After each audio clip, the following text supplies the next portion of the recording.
इसलिए पानी भी, बसें भी, मदद भी, रोपे भी, जो कुछ हमारे पास था, ये पहली सरकार होगी, मैं आपको बताऊं, जिसने ये कहा कि नेता प्रतिपक्ष जो कह रहे हैं उसके मुताबिक करो। आप एक धारणा रही है कि अब तक आप पैसा रुकवाने जाते थे, इस दफा आप लेने गए थे। एक एक्शन से काम नहीं बनेगा, हमने 4 एक्शन भेजे, एसडीओज भेजे। मैं खुद वहां पे सराज के दौरे पे था। मुख्यमंत्री बनने के बाद पंडोगा आए थे, तो आपने कहा ये इंडस्ट्रियल एरिया मुकेश ने कहाँ बना दिया, तो हमारे आहत हुआ था, क्योंकि मैंने उसको 300 करोड़ रुपए लगा के बढ़ाया था। और आपकी सबसे बड़ी स्कीम जो है 121 करोड़ रुपए की डैमेज हो गई। इसी ढंग से आज आप आहत हो रहे हैं, मैं देख रहा हूँ। रोपवे की बात है, रोपवे का जो है हमने टिकट बंद कर दिया जितने दिन ये रिलीफ का काम चल रहा है। नहीं, आप तो रोया करते थे हमारे पास आके कि कुछ नहीं मिल रहा है। अकेले ऊना ने 10,000 किटें राशन की जो है सराज में भेजी। तो ये मानवता का विषय है। सारे ऑफिसर सड़कों पे रहे, सारे हमारे डिपार्टमेंट के ऑफिसर। आप पे तो मुख्यमंत्री इतने मेहरबान है कि चीफ मिनिस्टर की एस्कॉर्ट पायलट आपको साथ ही दे दी थी।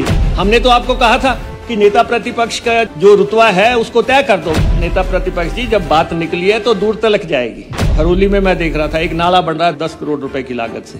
जिन्होंने 10 रुपए की नाली नहीं बनाई वो वहां खड़े होकर वीडियो बना रहे हैं, देखो मुकेश का बनाया नाले की क्या स्थिति है। माननीय अध्यक्ष महोदय, माननीय मुख्यमंत्री जी ने डिटेल रिप्लाई दिया है और इंटरवेंशन अभी तो रिप्लाई आना है।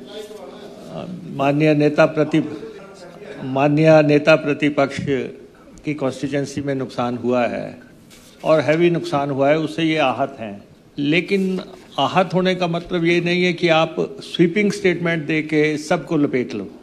नहीं, उससे क्या होगा कि जो लोग काम कर रहे हैं उनका मनोबल गिरेगा। वो कहेंगे कि अगर आपने घोड़े गधे सारे एक बराबर लपेट देने हैं। अब अध्यक्ष महोदय, पानी का महकमे की मैं बात करना चाहता हूँ। डिपार्टमेंट का बच्चा जो है सराज में पानी पहुंचाने के लिए लगा हुआ था। जिसने कभी सराज में नौकरी भी की होगी वो अफसर भी बुला के हमने सराज में लगाए। एक एक्शन से काम नहीं बनेगा, हमने 4 एक्शन भेजे, एसडीओज भेजे।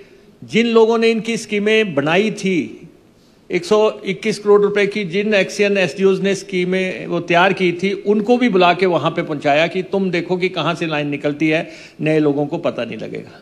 मैं खुद वहां पे मंडी के दौरे पे था, सराज के दौरे पे था। मुझे मेरे अधिकारियों ने, मेरे इंजीनियर इन चीफ ने और चीफ इंजीनियर ने और दूसरे लोगों ने बताया कि जी आज जयराम जी ने मीटिंग बुला रखी है।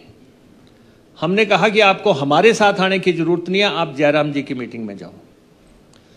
ऑफिसर्स को सीधी इंस्ट्रक्शंस थी कि जयराम जी सिर्फ लीडर ऑफ ऑपोजिशन नहीं है, लेकिन वो उस कॉन्स्टिट्यूंसी के एमएलए भी हैं। आप उनसे डायरेक्ट ऑर्डर्स लो कि क्या कहते हैं वो। इतनी लिबर्टी जो है, तो इतनी लिबर्टी हमने उनको दे रखी थी। और आपकी सबसे बड़ी स्कीम जो है 121 करोड़ रुपए की डैमेज हो गई, उसको 30 करोड़ रुपया चाहिए। अगर एक स्कीम हमारी ठीक हो जाती है तो एक स्कीम से ही सराज फिर बहाल हो जाएगा। अगर वो मेजर स्कीम हमारी 30 करोड़ रुपए के आसपास वाली हो जाएगी, उसका बाकी का पोर्शन जो है 90 करोड़ रुपए का ठीक है, 30 करोड़ रुपए का पूरा बह गया है। और आपने देखा होगा कि गाद जो है छत को लग गई है जाके, और बड़ी शानदार तरीके से वो स्कीम बनी थी, बहुत सुंदर स्कीम बनी थी, टूरिस्ट प्लेस लगता था वो। लेकिन ठीक है, वो डैमेज हो गई। मैंने मुख्यमंत्री जी को भी ब्रीफ किया कि उस स्कीम के लिए जो है पैसे आप दिल्ली गए थे, आप यूनियन मिनिस्टर से मिले, हमने भी यूनियन को लिखा है कि उसके लिए पैसे चाहिए। लेकिन जितनी भी पुरानी स्कीमें आपकी कॉन्स्टिट्यूंसी में थी, सबको टैप करके आपको पानी देने का प्रयास किया। कॉन्स्टिट्यूंसी को कोई दलगत राजनीति की बात ही नहीं थी।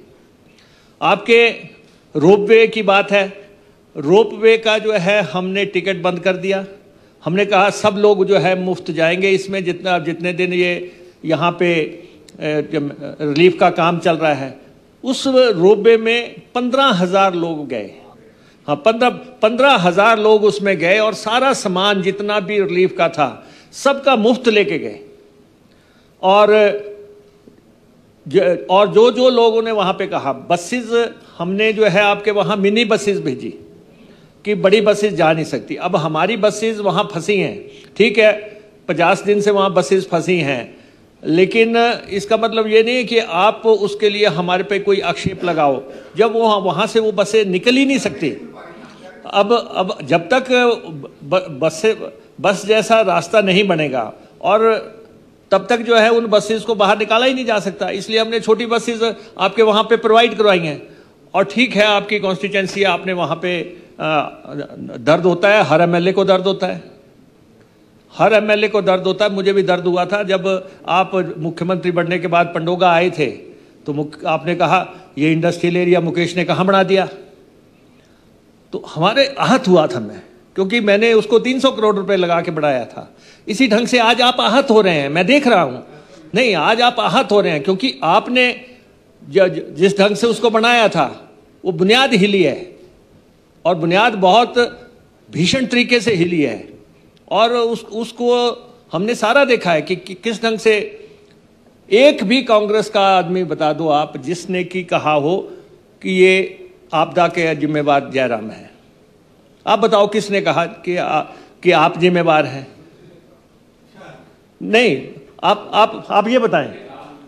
ठीक है, आप सुनिए, मैं आपको सुनिए, मैं आपको कहना चाहता हूं, जब पिछली दफा, सुनिए, नेता प्रतिपक्ष हैं आप, जब पिछली दफा आपके वहां स्लीपर बैग के आए, बहुत लोगों ने कहा ये जयराम की फॉल्टी डेवलपमेंट है।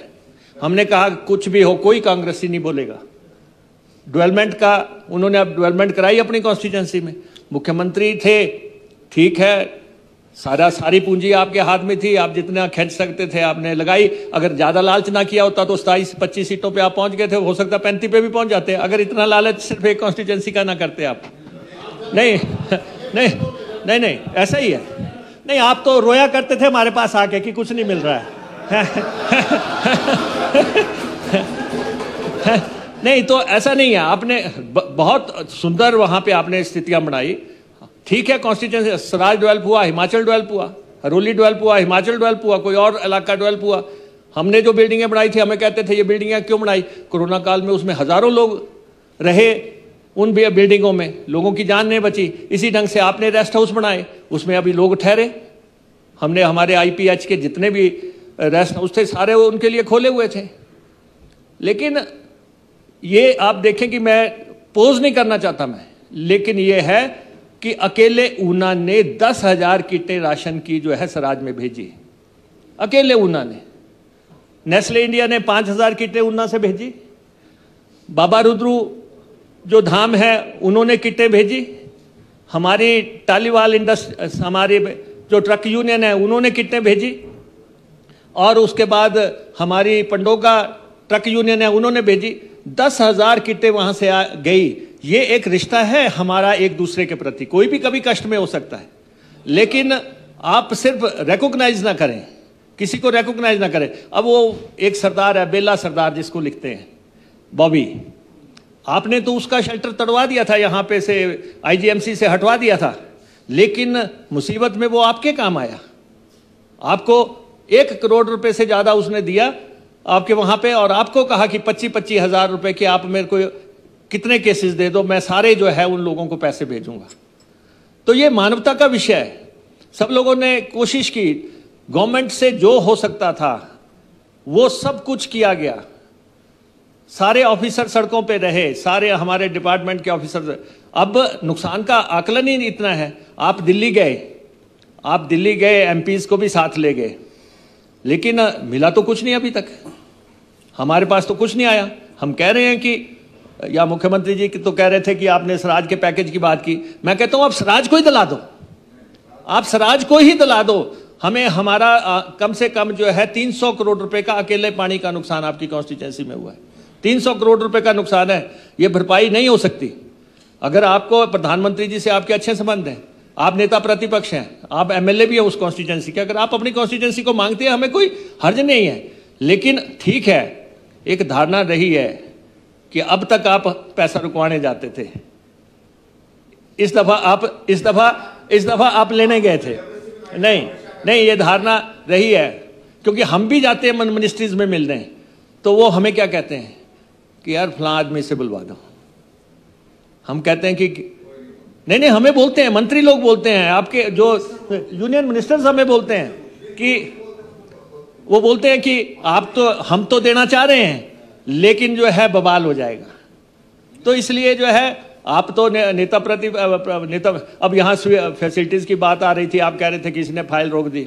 मेरी तो आपने फाइल खोली नहीं, मेरे को आपने नहीं दी, कार तो नहीं दी ना 3 लाख किलोमीटर चलने पे जो कंडम हो जाती है वो कार नेता प्रतिपक्ष को दे दी।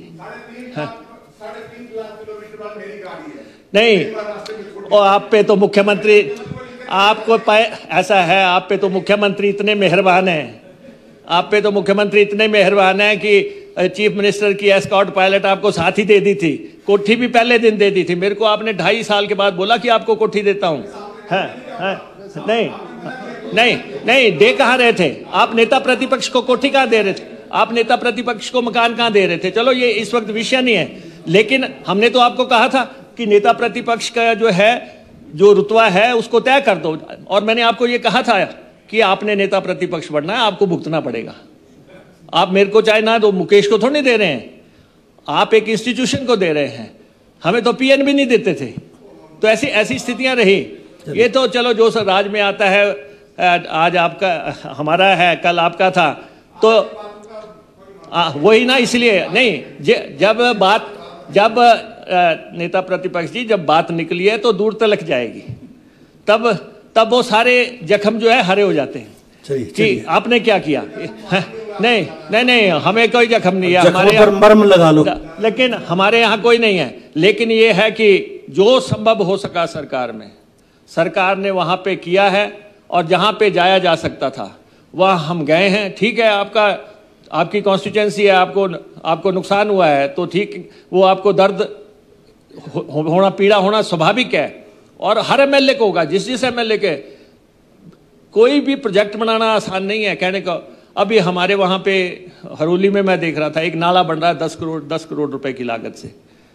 जिन्होंने 10 रुपए की नाली नहीं बनाई, वो वहां खड़े होकर वीडियो बना रहे हैं, देखो मुकेश का बनाया नाले की क्या स्थिति है। अरे भाई, प्रदेश में 10,000 करोड़ का नुकसान हो गया, आप नाले की एक ईंट हिली हुई है उसको लेके वीडियो बना रहे हैं।